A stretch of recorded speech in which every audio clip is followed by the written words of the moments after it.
लेकिन आपकी छवि बन गई है कि आप हर मुद्दे को हिंदू मुसलमान करते हैं। जवाब दीजिए।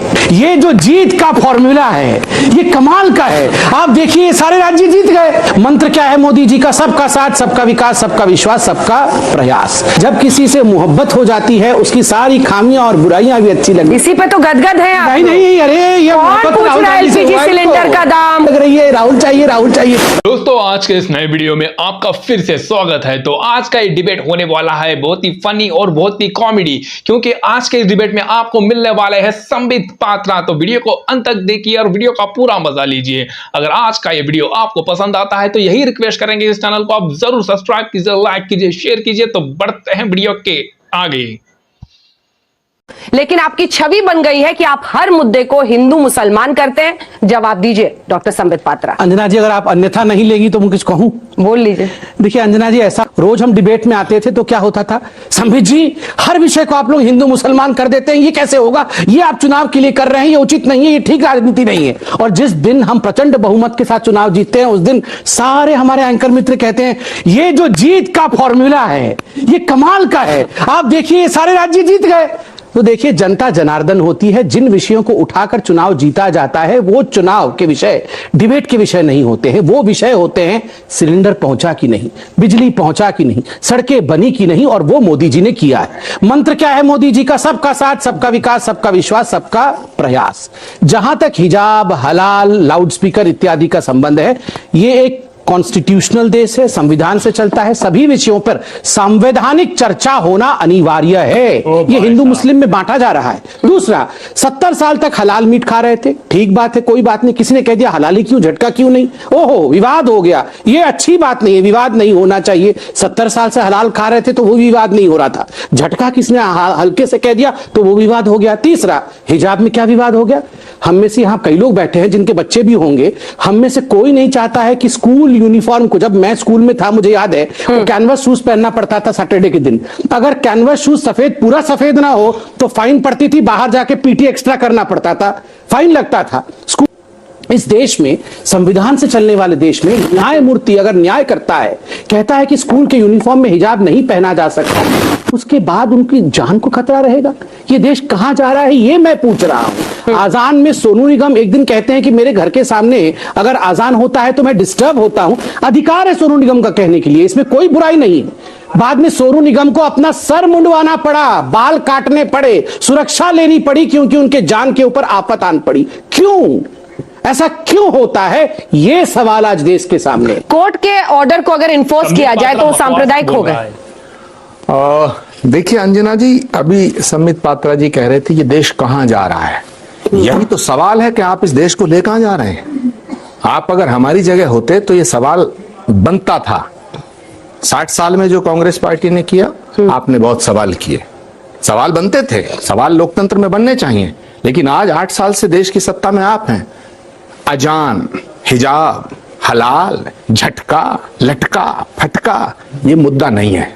मुद्दा है अंजना जी, जब किसी से कोई मोहब्बत करता है तो उसकी बुराइयां भी अच्छाइयां लगती हैं, और जब किसी से मोहब्बत नहीं करता है तो उसकी अच्छाइयां भी बुराई लगती हैं। जनता दिलों में इनकी बुराइयां भी अच्छी लग रही है, मोहब्बत हो गई है। नहीं कर रहा अभी, इन पे बात करूंगा तो झगड़ा होगा अगले राउंड में। हाँ। मैं कह रहा हूं कि लोगों के दिलों में फर्क आ चुके हैं।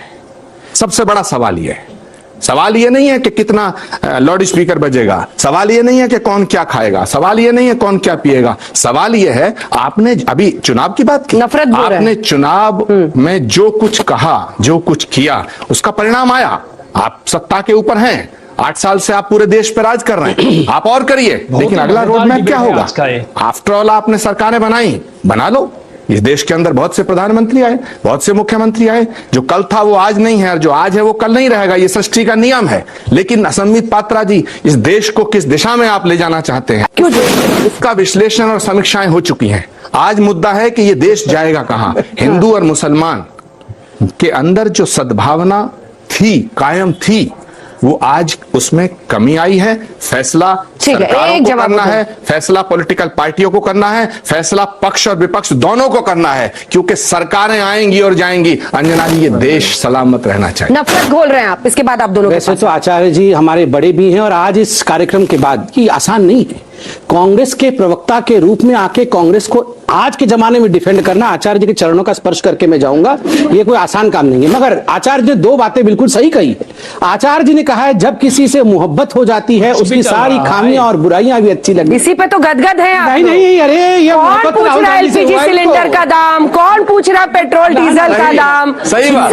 सब मगन है। कंप्लीट कर लो, भक्ति कंप्लीट कर लो। यही मोहब्बत हमें नहीं, ये मोहब्बत इनको राहुल गांधी से हुआ है। सारी खामियां बुराइयां इनको अच्छी लग रही है, राहुल चाहिए राहुल चाहिए।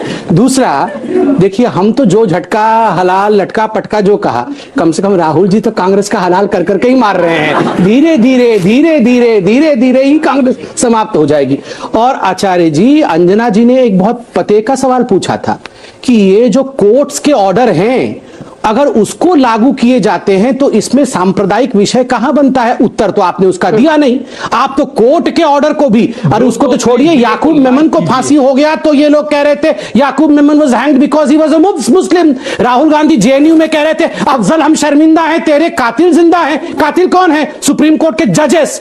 तो अफजल और याकूब मेमन तो इनके यार हैं, उनसे इनका मोहब्बत था, तो स्वाभाविक है। हो दोस्तों, आज का जो डिबेट था वो बहुत ही मजेदार और फनी था, क्योंकि हमारे जो संबित पात्रा है वो बहुत ही फनी डिबेट करते हैं और उनकी हर डिबेट में आपको बहुत ही मजा लिखता है। और ये कभी भी जनता के मुद्दे के बारे में बात नहीं करते हैं और सिर्फ लोगों को उल्लू बनाते हैं और गोल मोल आंसर दे के वहां से हट जाते हैं। तो आज के डिबेट में आपको ऐसा ही देखने को मिला, किस तरह हमारे संबित पात्रा जी गोल मोल से आंसर दे रहे थे और हमारी जो अंजना ओम कश्यप है उन्हें सपोर्ट करते दिख रहे थे।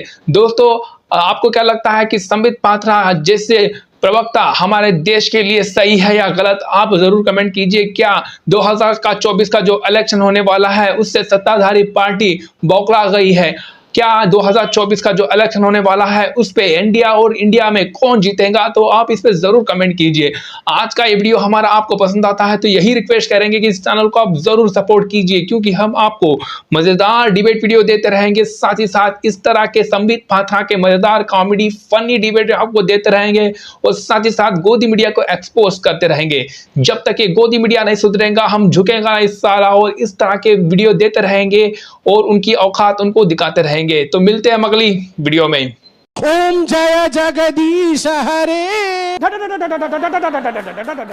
पीछे से आलू आगे से सोना, पीछे से आलू आगे से सोना, वो मशीन मिली। मैं तो एक्टर हूँ, कम से कम डिस्ट्रॉयर तो नहीं हूँ देश का।